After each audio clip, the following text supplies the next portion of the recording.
What is up, everybody? Eric here from Soundcast Studios. Today we're taking a look at the Midas 512 4-band equalizer.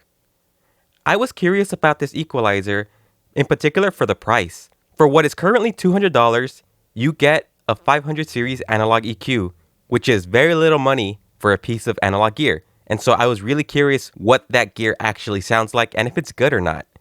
So in order to put it through its paces, I decided to do my pre-mixing analog workflow that I usually do for my tracks and see what that sounds like. And so here's the results of that.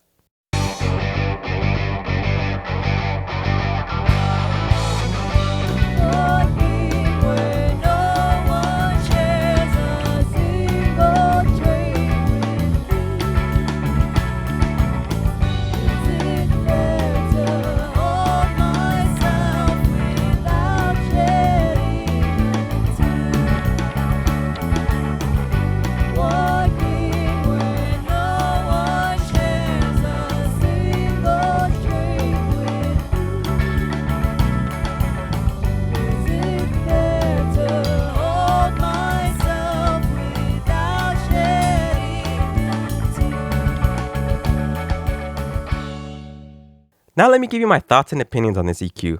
For $200, I think it's an okay piece of gear. It works well for cutting, but I really wouldn't recommend it for boosting. In the sound sample, I'm sure you could hear in the vocals in particular, I was adding a little bit of top end. And even that little bit made my vocals sound brittle and thin, and I didn't really like it. Another thing I didn't like about it was that it felt cheap. The knobs lack resistance, they just feel really loose, and when I'm boosting EQ, it just feels too aggressive a lot of the time, and it's really hard to be subtle with it. It feels like it just overly boosts and just overly sensitive when I'm not even boosting that much. Overall, I think if you could get it for a deal, it could be worth it, but I honestly feel like spending a little more for a higher piece of gear is just overall worth it in the long run. I've used other EQs, and this is by far my least favorite EQ. It just sounds sterile to me, maybe too aggressive, and I just didn't like it that much. In the comment section below, let me know what you liked, what you didn't like, and what you thought I could have done better. And I'll see you all in the next video.